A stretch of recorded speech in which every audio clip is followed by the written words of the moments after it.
How many times have you had an interest, a hyperfixation, something that you've obsessed over, be brought on by getting recommended a video on YouTube?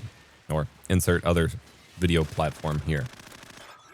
How many times has that been doubled down on? How many times have you watched one thing and had what would equate to all the signs around you suddenly pointing to that thing? Because you watched one thing, one time, and the algorithm decided to just obsess over that. I can't help but think back to Weird Al's 2003 song Couch Potato, which was a parody of Lose Yourself by Eminem.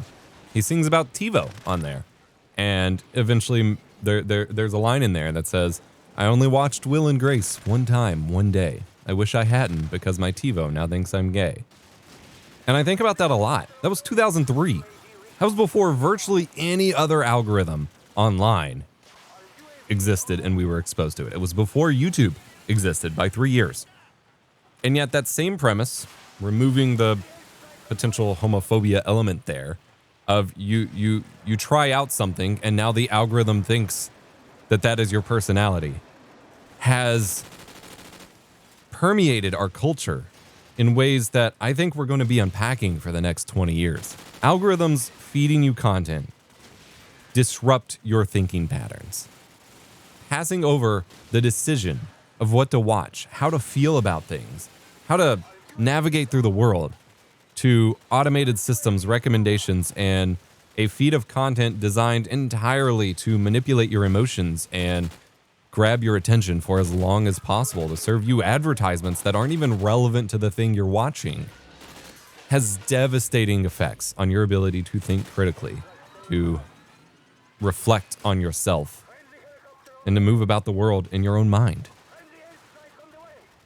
And for a while it was fun. I think we all handed over the reins because it was fun. It was enjoyable. We were being delivered content, videos, work, art that we enjoyed, that played to our emotions in a good way, that inspired interests and inspired others to go on and make more, to unite, to find and build communities. And slowly but surely, YouTube has been stripping all of that away, has been eroding the yourself out of the original broadcast yourself slogan of the website. The algorithm today aims to deliver only things that it thinks you're going to have a big reaction to rather than things it thinks you will enjoy. And I say the algorithm, and I used to hate this so much, but it's a vague phenomenon that you can apply to basically any modern tech bro social media website today. Anything run by big corporations with shareholders has an algorithm that is designed to manipulate you. And on YouTube, it's getting more and more devious. It's getting more and more obsessive. It's getting more and more polarizing.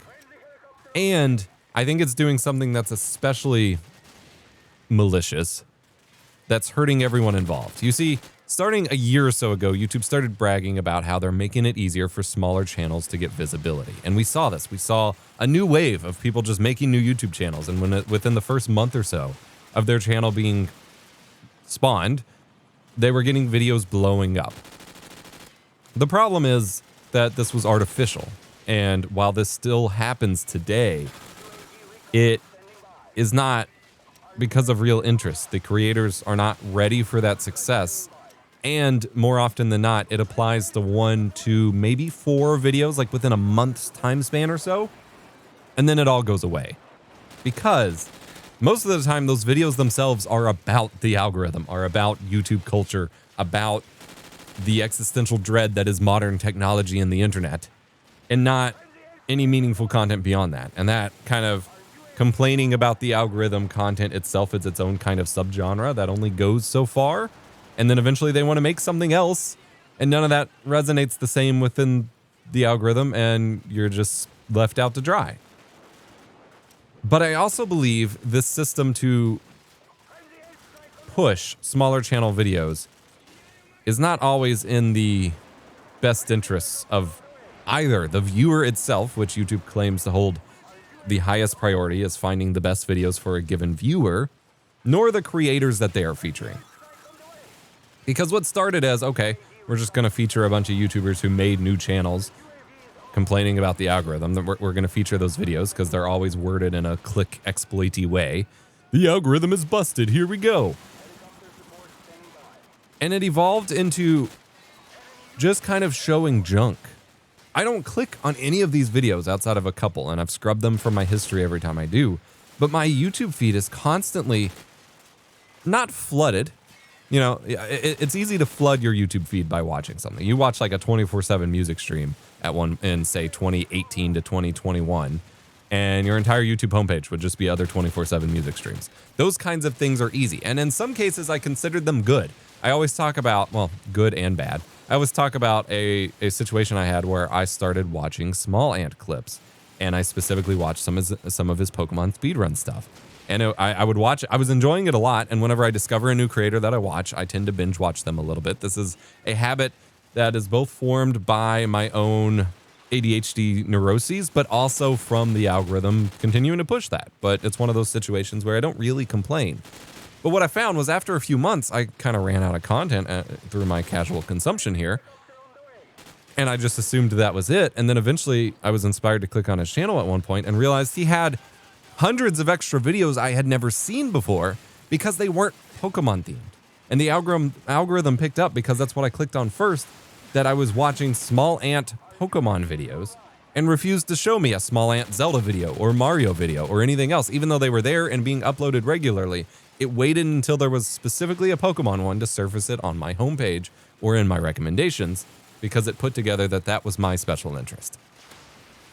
In some ways, that can be a good thing if we're talking just raw recommendation value. The problem is my homepage is now getting padded. I'll say instead of flooded, I was working my way towards this, it's getting padded by bad videos. And I mean this not to insult any creator I'm going to show on screen here, but I get constantly recommended videos of people's random PS4 recordings that are recorded on the PS4, you know, using the share play thing, of like a 3-hour Call of Duty session or playing a single player game or whatever. And in most cases, they didn't have a microphone hooked up. They didn't have any, like, it is just raw gameplay from a like 20 subscriber channel that has 4 views, or a like 10-minute video that's very poorly amateurly put together that has like 10 views from, again, a channel with like 4 subscribers. Again, I'm not insulting any of these people personally, but if we're going to talk about an algorithm that's tuned to deliver good quality content that it thinks I would enjoy, these low quality, low effort, often accidental uploaded videos are not intended for me to watch in the first place, have no signals that would tell the system that I was interested in them, but YouTube keeps featuring them there. Or really, really old videos that just don't have relevance anymore. Or weirdly, I keep getting recommended my own videos and podcasts from the channel that I'm viewing from, which just should not happen. I think in one way that allows them to say that they're trying to surface smaller channels better and benefit the system. I think a more cynical perspective might be that they're using them, again, to pad my recommendations to further direct my eyes to the stuff it really wants me to watch. And the reason I'm looking at these other videos in the first place is both because they're there, but because I'm not necessarily interested in the other stuff. But it wants me to. It wants me to click on these other videos, and so it's going to pad my recommendations with junk, which is not an unknown concept in algorithm content feed platforms in the first place. It's going to pad it with junk to further direct me to what I want. This is a very common sales tactic. It's a very common marketing tactic. This is nothing new in general, but for YouTube, it's very new. For YouTube, those kinds of videos would never be seen until a channel spends years growing a subscriber base, and then after they have a couple million subscribers, everyone goes back and leaves "a legend started here" kind of comments or whatever. That's not happening here.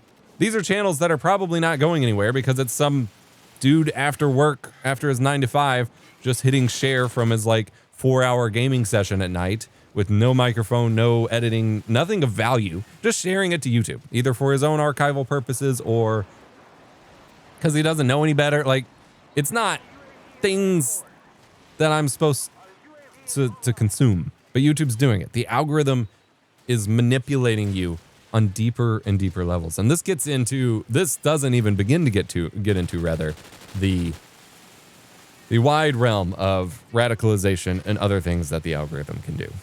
The best thing you can do for yourself is to make conscious choices about what you want to watch.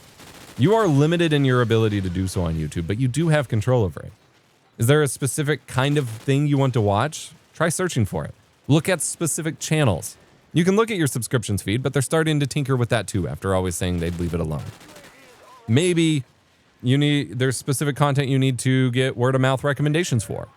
You could actually search on search engines like Kagi, or I refuse to support Microsoft and their evil ways, but Bing is actually a really good YouTube search engine. That way you're not using the algorithm specific to YouTube's search. Or maybe you just go watch something else. More traditional scripted content is better for you in the first place. Or maybe instead of pulling up any content at all, you spend time in your own mind. Get a pocket notebook, get a field notebook, spend some time mind wandering. And think about how you feel about things before you listen to 100 other people tell you how to feel about it. Just some thoughts today. I'm thinking a lot about gratitude. We have Thanksgiving coming up tomorrow after the day of this release. And I'm thinking about what I'm grateful for in my life. And this year, I'm very grateful for reclaiming my own mind. As pretentious as that sounds, put a lot of effort into spending time in my own head with my own thoughts. And that was a lot of work. And I feel like I'm infinitely better for it. And I still slip up. Sometimes I just want to zone out and watch stuff. I don't want to think too much. And then I start watching things and it feels gross. It feels bad. This kind of stuff comes up and I don't want it. But all you can do is keep working against it. Choosing manually what you consume and controlling your experience is a form of resistance. And spreading the word in some way. Thank you for listening. Check out my other work if you're interested. Remember to be kind. Rewind.